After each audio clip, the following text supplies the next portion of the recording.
Welcome to the Dealmakers Coffee Break. I'm Asaf Raz. Let's go. Welcome to another episode of the Dealmakers Coffee Break edition. This is actually the post season 2 episodes because we just had so many great people that we wanted to talk to. So we're kind of adding more episodes to the season as we go. They're probably going to season 3 pretty soon. Today I have a very special guest. It's always a special guest, but today John has been, John Casmon, sorry. This is John Casmon from Casmon Capital Group. I've been wanting to talk to this guy for a while and we had our back and forth, but finally we're here. So John, please take it away. Let our audience know who you are, what you do, and we'll continue from there. Absolutely. Hey, thank you for having me today. My name is John Casmon. As you said, I am a multifamily investor and syndicator based in Cincinnati, Ohio. Strong ties to the Midwest. I was born in Cleveland, Ohio. I lived in Chicago for about 8 years. Here in Cincinnati now, went to school in Dayton, lived in Detroit. And really, I am a former corporate executive. I spent 15 years in marketing, doing advertising and marketing campaigns. And really, the big thing for me was I wanted to figure out how to protect myself, my financial future. So I turned to real estate investing, particularly with apartments.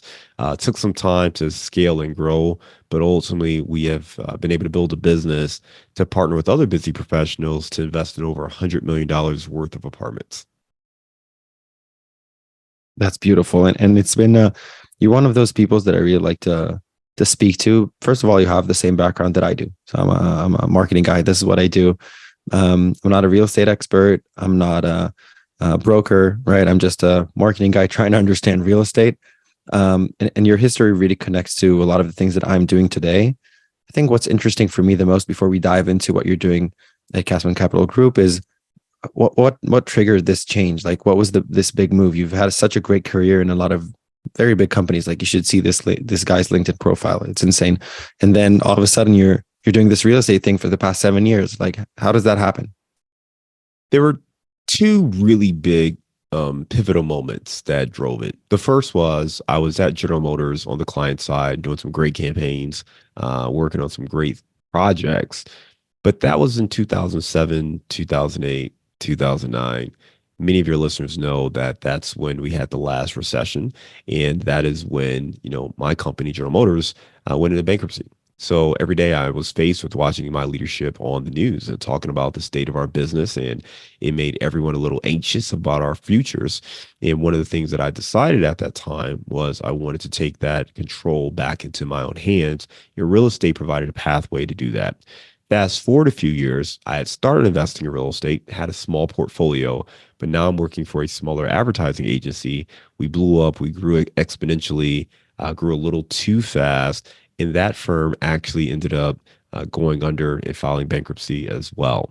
So I actually never lost my job. I was paid the entire time. But you can imagine what I must have felt, being at this agency. I started investing specifically so that if I were ever faced with this challenge again, I was prepared. And what I realized is that while I was investing in real estate and it was certainly providing a little bit of a cushion, I was nowhere close to replacing my income. So I needed to have a different strategy for real estate investing. And that's where the idea of syndication really came into play. And I was already thinking about it. And really, syndication is a fancy word for saying we're going to pool capital together from other people to buy a property, because I was, buying properties by myself. My wife and I were saving our money buying a property, saving our money buying a property. And we were trying to figure out, well, how do we actually scale this? How do we grow it? And when that second company went into bankruptcy, I realized that I really needed to stop thinking about scaling, and I really started to take action to do that. So that led me into the real estate syndication space, working with other investors, and ultimately buying larger apartments. Yeah, I've seen you have a big number right there. I don't remember the full number right here on your website, but it's 1,223 units so far, right? Got to be updated, but yes. Yeah. So, this is you took an amazing route that I've seen a lot of entrepreneurs do. This shift from a different industry to your industry, like it's usually a special story, something about the 08, 09 crash, or something about being trying to feel a little bit more financially stable or confident to handle those types of financial crashes. And, talking about a financial crash, it's not '08, it's not '09, but we are going through something right now that is becoming very significant to a lot of players in the market, specifically in commercial real estate.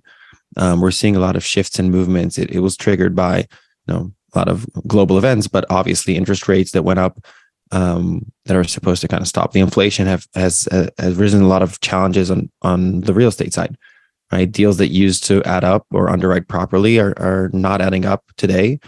And there's a bit of a struggle. On the other hand, there's a lot of opportunity. What are you guys doing in Casmon Capital Group today, or what are you doing specifically yourself on a personal level to deal with this type of situation? And we'll drill down into those questions later also. Well, our fundamentals haven't changed. Real estate investing, and specifically when it comes to multifamily and apartment investing, it really comes down to cash flow, right? Buying properties that cash flow in desirable locations. Now, how people measure that is always different and the assumptions they make. But for us, we've always placed a strong emphasis on in-place cash flow and stabilized cash flow. I think that really helps us to, position ourselves well in the marketplace. We try not to focus on areas that are so hot that there's a strong competition and we're making assumptions that the market's going to be a certain thing in the future. We would love for the market to be better in the future, but we don't bank on that. So that, I think, gives us a little bit of flexibility in the marketplace. We are in the Midwest, as I mentioned before.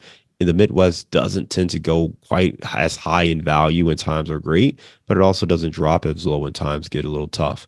People who live in the Midwest want to live in the Midwest. They were born and raised here, families here. They're not chasing careers. They live here because this is where they want to be. So we like the stability and the predictability that comes from investing in this region. And I think that provides a lot of great opportunities. As far as things we're looking at differently or, positioning ourselves for, I think the biggest thing is just watching and having conversations, talking to industry professionals, talking to our peers, talking to those folks who will have access or will have information about those deals that will come on the market here. So we want to make sure that we're prepared. We're talking to our potential partners. And if anybody is interested in investing and being a part of that, we're happy to talk to them as well so that they can, see the opportunities we're seeing and be a part of this next wave of the cycle. Yeah. And I feel like, people sometimes don't really understand how deep this goes, right? There's some people call the next 3 years like the Great Reset. There's a lot of assumptions out there. No one here is an oracle who knows how interest rates is going to look like, how debt solutions are going to look like. So no one really knows exactly where it's going. But like you said, real estate is real estate, right? It's like if you believe in the Apple stock, you invest in the Apple stock, you hold it for a long time because the company is great. Same thing goes for real estate. And yeah, it's super interesting to see how companies are taking this on and the different things that they're doing. What do you think you guys are doing that is, I would say, unique or different than other people in the multifamily space who are also focusing on, let's say, the Midwest? I'm not as familiar with what everyone else is doing. What I would say is we try to stick to our core values and our fundamentals. So for us, again, to focus on both in-place cash flow and stabilized cash flow, understanding our business plan, understanding our downside protection, and mitigating risk as much as possible. That's key for us. I would also say that we also focus on desirable locations. It's interesting because some people, they think about cash flow and they run to the highest cash flow numbers possible. That is simply not our strategy. We are not looking to invest in D-class locations. We want to invest in desirable locations. We want to be in places where people want to live, where people can afford to pay rent. We just want to do it in markets where it's affordable and there's not as much, built up demand where it's almost unsustainable. So that's really important for us. So it's a little bit of a balance, but I think what we do, it's about finding those opportunities that are unique, but give us flexibility in the marketplace. And I would say too, like one thing that we try to strive is making sure we have great relationships with our partners. As you mentioned, the times are changing. We may not be able to sell deals in 3 years, right? We may have to stay in them for 5 or 6 years. I want to make sure investors understand that. Yeah. I'd love to, flip the money and give it back to you. But the reality is we may need to do what's best for the deal and best for everyone long term. And that's the viewpoint we're going to take.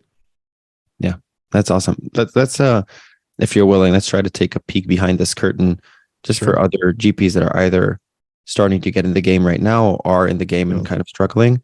You talked a lot about desirable locations, right? About the best places to invest in. If you can give us a peek on how you guys look at locations or specific areas and say, this is desirable, this is not Sure. desirable. Like, what is the way that you do your research on these areas? Yeah. So first of all, for us, we like to focus on a kind of 2.5 hour range of Cincinnati. So for me, it's Cincinnati, Louisville, Indianapolis, Columbus. Those are the markets I'm focused on. I tell everyone, look at your backyard, look at where you have access to, where you can build some strong broker relationships and you can get some deal flow. So that's the first thing. When it comes to the actual market, we're looking at metrics like population growth, job growth, industry diversification.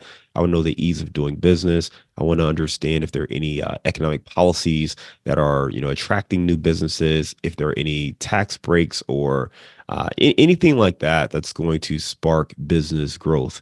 What we also pay attention to, and this is what's going to crush people in 2024, we want to understand what's coming to the marketplace in terms of multifamily, right? How many new units are being built? What's the overall demand? What is the net absorption rate for this area? If you're in a market that's it's in demand and people want to live there, but the developers are already building, thousands and thousands of new units, well, that's going to crush demand for your existing housing supply, right? It's going to be really hard to drive up rents if you have so many new units coming on the marketplace. So for us, we are in markets where it's typically cost prohibitive to build brand new B class properties. So we do not focus on the A class landscape. We are really focused on B class, C plus type properties. And because of that, we have kind of a niche carved out for us. So when we're focused on that space where there isn't an overwhelming amount of new supply coming in the market, that gives us a nice sweet spot where we can go in, make our renovations to the properties, drive rents for the folks who want that kind of product, and have a nice place where we can provide that in the marketplace. Yeah, that's a pretty thorough peek. I hope people get the value from it that I was looking for.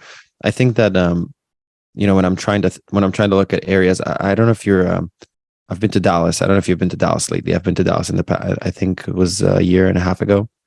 So it was crazy to see, like you talked about, like how many units are being built right now. And I was walking the street to Midtown, and it was completely full with buildings that are either being renovated or built in that area. And then you ask yourself, like, how many people are going to actually live here, and what's the risk of running those buildings in those areas? And just very I don't know, are you walking the streets? Like, are you literally going into the neighborhoods and, knocking on doors? Is that something that you've done before?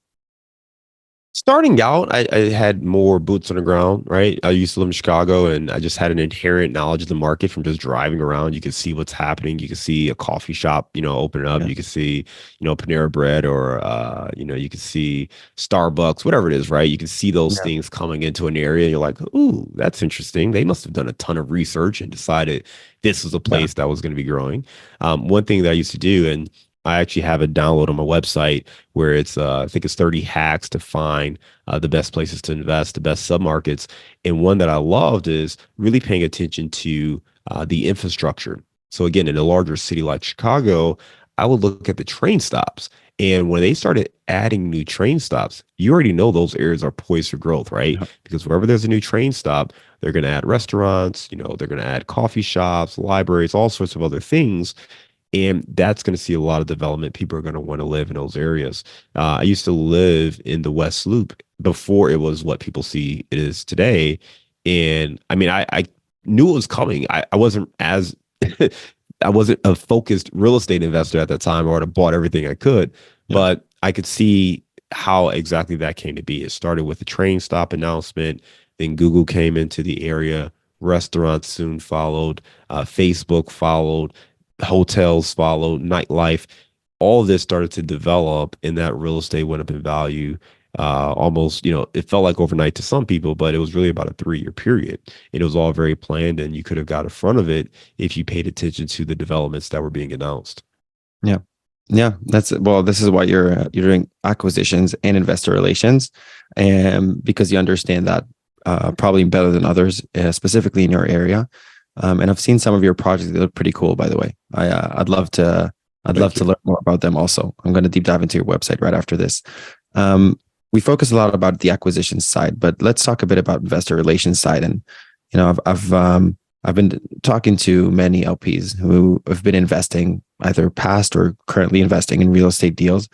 And a lot of them have been raising concerns as to, they're here. You open the news, right? You hear the Fed is taking the interest rate up or interest rate down, or it's the highest it's been in whatever 20 years, or like, what are you telling investors that are concerned about that, and they're coming to you and saying, hey, why should I invest for the next deal? Well, first of all, I think every deal is different.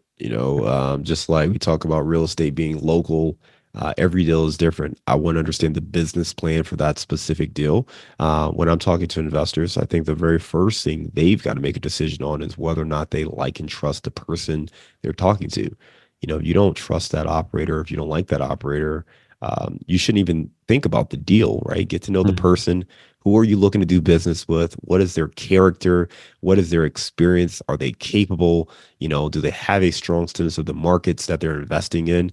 You want to understand that. Who's the team, right? Who else is on the team?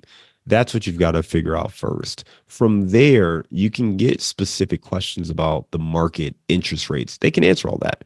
And what I'm listening for is, how are they thinking about it? Are they hoping interest rates come down?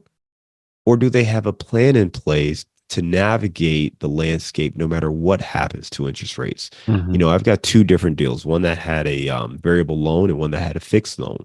The fixed loan, we don't have to do anything. We've got 10 years left on that loan. I'm not worried about what happens with the interest rates from that standpoint. We also have the ability to add a supplemental loan. So on a deal like that, we're laying out the facts, because the interest rate environment, it doesn't impact our operations. What it could impact is what someone's willing to pay for it in the future, whether or not they want to assume our loan or they want to bring in a new loan, right? But their investment's not going to be impacted as far as the day-to-day operations and cash flow based on the interest rates. On a different loan where we have a variable rate, well, it is more impacted. There, though, we have higher upside potential because we're driving renovations and we're pushing rents from $930 up to $1,500, right? Wow. And we didn't even underwrite to that. We underwrote to $1,200. So we're getting $300 incremental than what we underwrote. On top of that, we have a rate cap in place, right? So we have that cap. So we kind of know, hey, worst case scenario, we're paying this interest rate and then we're getting reimbursed on our cap. Even with that plan, we wanted to go ahead and refinance because we just didn't want to wait and get to the end of our existing term and then try to figure out and guess where the rates were going to be. So I think for anyone who's concerned, you just want to ask more questions to understand, hey, what's the plan? How are you looking at it? What decisions are you looking to make? And then what triggers are going to drive your decision making? Are you waiting for rates to hit a certain number? Are you waiting for a certain time frame?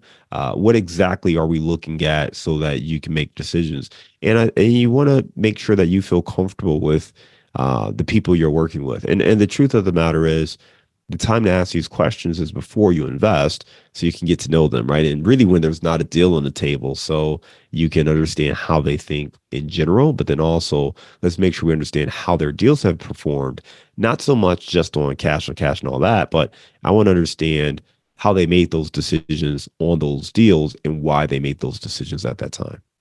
So first of all, thank you for sharing all of this and your knowledge. I know that people appreciate that a lot. And it gives them a peek of who you are and what your company is. But always in my episodes, I do the last piece is something I call a shameless plug, right? I try to keep the episodes short and snappy. So I add this shameless plug at the end. So just, this is where you can, you have the opportunity to talk about your current investment opportunities, what you're working on today, what are you looking for in the market? We've had a lot of connections happen through this podcast behind the scenes. So I think it's a really good opportunity for you to just shamelessly talk about what you're doing and what you're looking for. Well, I think there's a couple things, right? So for your listeners here, I think the very first place I would start is with our sample deal package. If you're looking to be an active investor and raise more capital for your deals, it helps to understand the kind of information that you want to communicate. If you are a passive investor or want to be an LP, it helps to understand the terminology and some of the information that you should be looking for in these deals. So we put together a sample deal package to address some of those things. We actually follow that up with our top 7 questions to look for in a deal offering. So you can go to our website, casmoncapital.com/sample deal, and you can check that out there. On top of that, if you're listening to this, I know you like podcasts. So check out our podcast, Multifamily Insights. We've done almost 600 episodes at this point of this show. So lots of great information all about multifamily investing. So you definitely want to check out that show anywhere you listen to podcasts.